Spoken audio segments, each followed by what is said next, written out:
उद्धव जी जाते हैं, ब्रज पहुंचते हैं, कुछ गोपियां जा रही है, शाम का समय है। उनसे पूछा कि भई ये नंद बाबा का घर कौन सा है? गोपियां कहे मथुरा से आए हो। बोले हाँ, तुम्हें कैसे पता? बोले मथुरा वासी पूछते हैं, वरना ब्रज में ऐसा कोई नहीं जिसको ये ना पता हो कृष्ण कहां रहता था।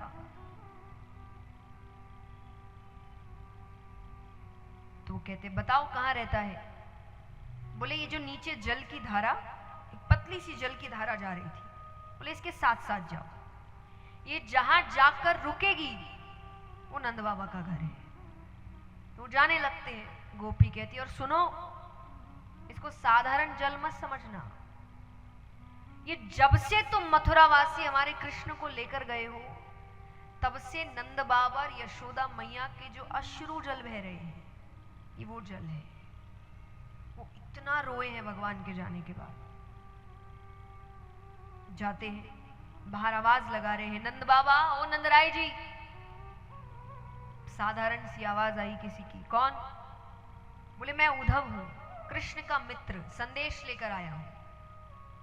एक व्यक्ति बाहर आता है, दुबला पतला शरीर, आंखें अंदर तक धसी हुई, झुर्रियां पड़ गई है, कांपती हुई आवाज, कहो। मैं नंदराय हूं। भगवान ने जाने से पहले सबका हुलिया बताया था कि कौन कैसा दिखता है। नंद बाबा का हुलिया इतना सा भी मेल नहीं खा रहा। उनको अंदर बैठाते हैं। नंद बाबा ने कहा भूख लगी होगी, बड़ी दूर से आए हो, मैं भोजन लेकर आता हूं, लेकर आता हूं। उनके खुद के घर में कुछ नहीं है। और जब वो गए हैं तो उद्धव जी उनके घर का रसोई घर देख रहे हैं। उनके रसोई घर में जाले पड़े हुए हैं, मानो जब से कृष्ण गया है इस घर में खाना ही नहीं बना। खाना लेकर आते हैं, भोजन करवाते हैं। अब बातचीत करने ही लग रहे हैं कि कमरे से यशोदा मैया आती है। और जैसा मैंने कहा, उद्धव जी को दूर से कोई देख ले तो क्या लगता? कृष्ण है। एक बार के लिए तो वो जोर से चिल्लाती है, कन्हैया तू आ गया। नंद बाबा कहते कन्हैया नहीं है, मित्र है, संदेश लेकर आया है। यशोदा मैया कहती कन्हैया जब छोटा था, जब रोता था, मैं सब काम छोड़कर उसको गोद में लेती थी। वो रोए ना, मैं उसको रोते हुए नहीं देख सकती थी, और कोई काम मेरे लिए जरूरी नहीं था। आज उसकी मां कब से रो रही है, उसके पास समय नहीं है, एक मित्र को भेजा है। उद्धव जी ने कहा आपके लिए संदेश भेजा है। और आप कृष्ण को खुदगर्ज मत समझिए, वो आप सबको बहुत याद करता है। मैं जब यहां आ रहा था तो देवकी माता ने मुझसे कहा कि यशोदा से जाकर कहना, देखिए ये एक तरीके से एक उत्तर है वापस। जब भगवान नए नए आए थे मथुरा में तो देवकी माता ने यशोदा मैया से बात करी थी कि क्या खिलाऊं, खाने में क्या पसंद है इसको, कैसे रहता है, कैसी हरकतें करता है, स्वभाव कैसा है, मुझे तो कुछ पता नहीं। तो यशोदा मैया ने बहुत सी बातें बताई थी। आज जवाब दे रही है देवकी माता।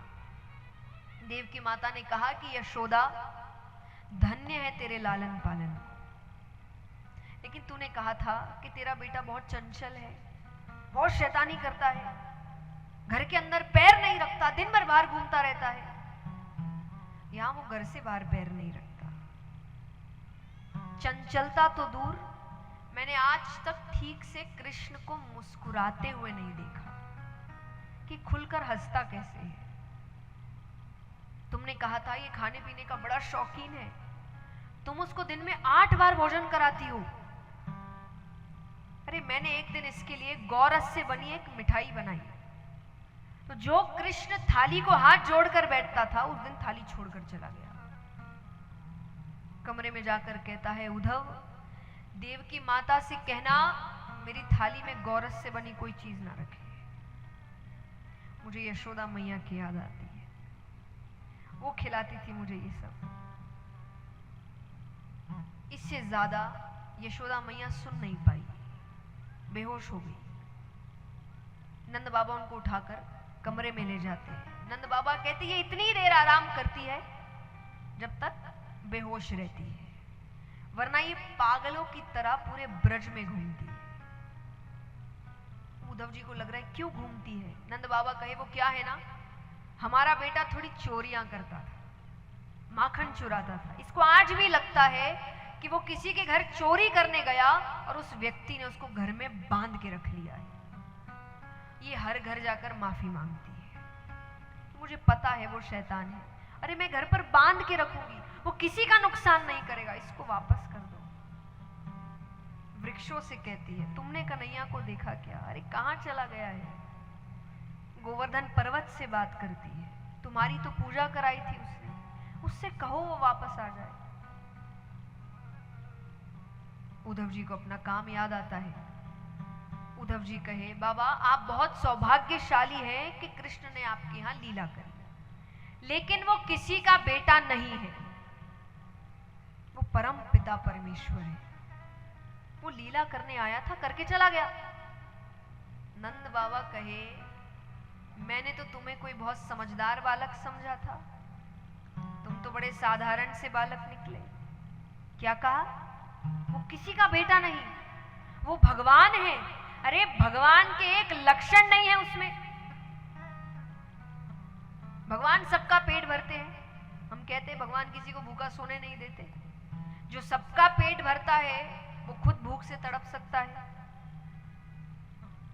तड़प सकता है क्या जो सबका पेट भर रहा है। बोले मैंने कृष्ण को भूख से बिलखते हुए देखा है, वो तब तक रोता जब तक यशोदा खाना नहीं खिलाती। तुम कहते हो भगवान है, भगवान कहते सत्य की राह पर चलो, कहते हैं मेरा बेटा बात बात पर झूठ बोलता है, चोरी करता है, तुम कहते हो भगवान है। और चलो मान लिया मुझसे गलती हुई कि मैंने उसको बेटा कहा, वो तो भगवान है, लेकिन भगवान से गलती हो सकती है? बताइए भगवान से गलती हो सकती है क्या? उसने मुझे बाबा कहा है, उसने यशोदा को मैया कहा है।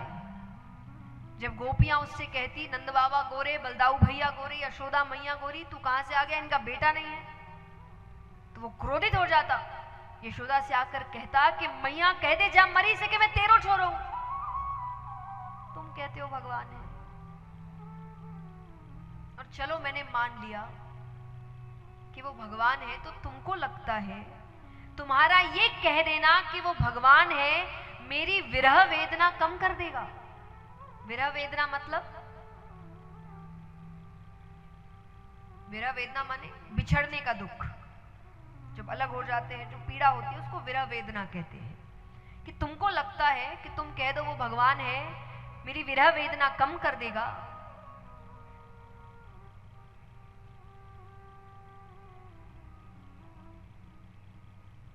नंद बाबा कहे अभी तक तो मुझे लग रहा था कि मेरे बेटे ने मुझे छोड़ दिया। बहुतों के छोड़ देते हैं, बहुत बच्चे अपने माँ बाप को बाहर निकाल देते, घर से बाहर निकाल देते, अलग हो जाते।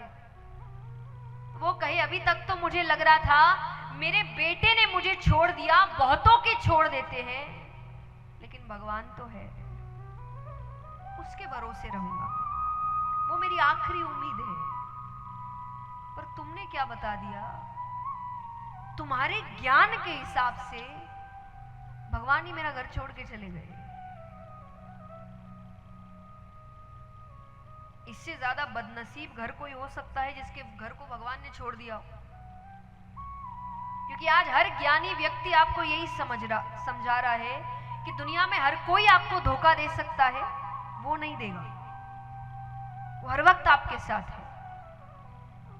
लेकिन अगर ये पता चल जाए कि अब वो भी साथ नहीं है, आपकी आखिरी उम्मीद, उसने भी आपका साथ, तो नंद बाबा कहे तुमने तो जीने की एक उम्मीद थी मेरी, वो भी छीन ली। तुम क्यों आए? ये बताने आए थे मुझे। नंद बाबा ने रोते रोते अपने नेत्र बंद कर लिए। उद्धव जी को समझ नहीं आ रहा मैं जवाब क्या दूं, वो वहां से चले गए।